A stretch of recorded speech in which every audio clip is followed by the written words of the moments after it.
बहुत पुरानी बात है। सूरजपुर गांव में दीनू नाम का एक गरीब बढ़ई रहता था। वो और उसकी पत्नी दिन रात मेहनत करते थे, तभी कहीं जाकर उनके परिवार का खर्च पूरा हो पाता था। एक दिन एक बहुत ही सिद्ध महात्मा अपने शिष्यों के साथ जगह जगह का भ्रमण करते हुए गांव में पहुंचे। दिन ढल चुका था, इसीलिए वे कोई स्थान देख रहे थे जहां रात बिताने का ठिकाना मिल जाता। तभी उन्होंने बढ़ई का घर देखा और उसके पास पहुंच गए। रात बिताने के लिए जगह मांगी। दीनू बहुत खुश हुआ कि उसे इतने बड़े सिद्ध पुरुष का आतिथ्य सत्कार करने का अवसर प्राप्त हुआ। उसने उनका बड़ा आदर सत्कार किया। उसकी पत्नी ने जो कुछ भी घर में था उससे बढ़िया भोजन बनाया था। सब कुछ उनके सामने रख दिया गया। उनके इस निस्वार्थ आतिथ्य सत्कार से महात्मा जी बहुत प्रभावित हुए।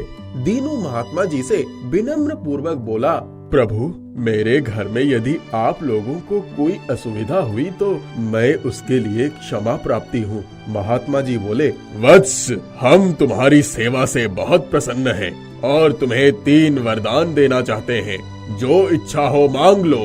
पहले तो दीनू सकुचाया, फिर कुछ सोचकर बोला, महात्मा जी, आप मुझे और मेरे परिवार को 100 वर्ष तक जीवित रहने का वरदान दीजिए। महात्मा जी ने तथास्तु कहा। दूसरा वरदान मांगो। दीनू ने कुछ सोचा, फिर बोला, मुझे जीवन भर काम की कमी ना हो। महात्मा जी ने तथास्तु कहा और बोला, संकोच मत करो, तीसरा वर भी मांग लो। उसे कुछ न सूझा। उसने कहा, प्रभु, मैं चाहता हूँ आप मेरी ही बनाई हुई जिस कुर्सी पर बैठे हैं उस पर जब भी कोई बैठे तो मेरी मर्जी के बिना उठ ना सके। महात्मा जी इस अजीब सी मांग के लिए थोड़ा सोच में पड़ गए, फिर तथास्तु कहकर वहाँ से निकल गए। दीनू ने जो वरदान मांगे थे ठीक वैसा ही हुआ। उसके सभी संगी, साथी, रिश्तेदार सब समय आने पर चल बसे, पर दीनू और उसका परिवार घर में अधिक लोगों के रहने से रोज ही झगड़े होते थे। लेकिन उसको काम की कोई कमी ना थी, इसीलिए पैसों की भी तंगी नहीं थी। वो दिन भर लकड़ी का तरह तरह का सामान बनाता और मस्ती में पूरा परिवार दिन गुजार देता। मौत का भय अभी भी उसे भयातुर कर देता। उसकी भी 100 वर्ष की उम्र पूरी हो गई। यमराज उसको लेने आ गए और उसे साथ चलने को कहा।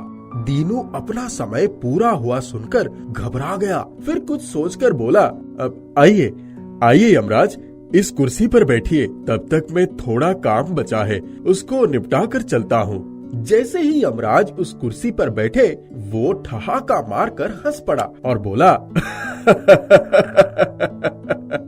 यमराज, क्षमा चाहता हूँ, अब आप बिना मेरी मर्जी के यहाँ से नहीं उठ सकते। यमराज ने कुर्सी से उठने की बहुत कोशिश की पर उठ ना सके। दीनू उन्हें वहीं बैठा हुआ छोड़कर बाहर निकल गया। वो सोचने लगा, जब मैंने यमराज को ही कैद कर लिया तो अब मौत से कोई डर नहीं है। उसी खुशी में उसकी इच्छा हुई कि चलकर मुर्गा खाए। उसने एक मुर्गे को काटकर दावत की सोचा, लेकिन यमराज उसकी कैद में थे तो मुर्गा कैसे मरता। वो कुकड़ू कू करता हुआ भाग गया। उसने सोचा, चलो आज मछली ही सही। तालाब से मछलियाँ पकड़ लिया और यमराज के सामने बैठकर उन्हें काटने लगा, लेकिन मछलियाँ जिंदा ही रहती, मरने का नाम ही नहीं ले रही थी। तब उसने सोचा, कोई बात नहीं, बकरा ही काट कर बनाता हूँ। जैसे ही वो बकरे को मारता, बकरे का सिर पुनः आकर धड़ से जुड़ जाता। वो हैरान हो गया। तभी पास में कुर्सी पर बैठे यमराज ने जोर से ठहाका लगाया और बोले, अरे बेवकूफ, जब मुझे कैद कर लिया है तो किसी की मृत्यु कैसे हो सकती है। उसकी समझ में आ गया था कि उसने यमराज को कैद करके बहुत बड़ी भूल की है। यमराज ने कहा, अगर मैं 1 हफ्ते भी तुम्हारी कैद में पड़ा रहा तो धरती का संतुलन बिगड़ जाएगा। धरती कीड़े मकोड़ों, सांप, बिच्छू और विचित्र जानवरों तथा इंसानों से भर जाएगी। धरती सांस भी नहीं ले पाएगी। तुम अपने स्वार्थ के लिए क्यों पूरी धरती को विनाश की ओर ढकेल रहे हो। दीनू की आंखें खुल गई थी। वो झट से उठा और यमराज के पैरों पर गिर पड़ा और बोला, महाराज मुझे क्षमा करें। यमराज को कुर्सी से उठा दिया और यमराज ने तुरंत उसके हाथ में बेड़ियां डालकर अपनी यात्रा पर निकल पड़े। यमराज ने कहा, तुमने धरती को महाविनाश से बचा लिया, इसीलिए तुम सीधे स्वर्ग के अधिकारी हो वत्स। दीनू ने अपनी मृत्यु खुशी खुशी स्वीकार कर ली